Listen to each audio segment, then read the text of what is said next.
Coucou, dans cette vidéo j'ai envie de vous parler du sport que je fais depuis quelques semaines seulement, la corde à sauter. J'ai pas touché une corde à sauter depuis une trentaine d'années, je sais pas. En tout cas, quand il fait froid comme maintenant, autour de 0 degré, j'aime pas m'entraîner dehors parce que, je sais pas, ça m'irrite les voies respiratoires pendant 24 heures et c'est désagréable. Alors que si je reste à l'intérieur, au chaud, bah c'est mieux. Pendant le printemps, l'été et l'automne, je fais de la course à pied, du vélo et de la marche dehors.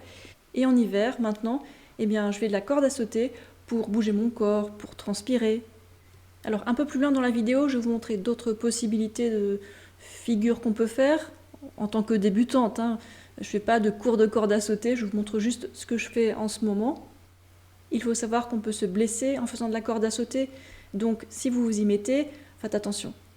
Alors, comment je m'organise pour faire des séances de corde à sauter? Moi, j'aime bien faire des séries de 100 petits sauts. Je pense que 100 petits sauts de suite, c'est suffisant. Ensuite, je fais une petite pause de, je sais pas, 30 secondes ou 5 minutes, ça dépend de ce que je fais. Et je m'y remets. Et je continue mon entraînement jusqu'à ce que je commence à transpirer. Quand je me suis mise à la corde à sauter, j'ai fait comme ce qu'il y a sur l'écran maintenant. Donc 2 petits sauts pour un tour de corde. Ça m'a permis de m'adapter au mouvement et de ne pas être dans le speed avec ce mouvement. Cela me semble moins intense que de faire un saut pour un tour de corde. Au début, quand je me suis remise à la corde à sauter, eh bien, j'ai senti mes mollets assez facilement. Mais bon, ça passe au bout de quelques séances, le corps s'habitue. Et j'ai eu aussi un autre désagrément quand j'ai fait trop de corde à sauter. Eh bien, j'ai commencé à sentir des douleurs dans le cou. Donc là, ce que j'ai fait, simplement, j'ai arrêté la corde à sauter pendant 3 jours de suite et ça allait mieux. Quand on fait de la corde à sauter, il y a tout le corps qui est tendu. C'est un peu du gainage, non? En tout cas, moi j'aime bien connaître mes limites et éviter de les dépasser parce que j'ai pas envie de me blesser, tout simplement. Chacun a son propre niveau et sa propre progression en sport. En tout cas, moi j'aime bien faire des séances de quelques centaines de petits sauts par jour. Et évidemment, je fais ça avant les repas, pas après. Et je porte un soutien-gorge de sport. Et côté chaussures, est-ce que je porte des chaussures spéciales ou pas? Pour l'instant, le voisin du dessous n'est pas venu se plaindre, donc je continue ce que je fais. Alors, en général, je porte des ballerines pour faire mes petits sauts. Dans la vidéo que vous regardez, je porte seulement des chaussettes et ça marche aussi. Mais attention, la corde peut frapper les orteils, ça peut faire un peu mal.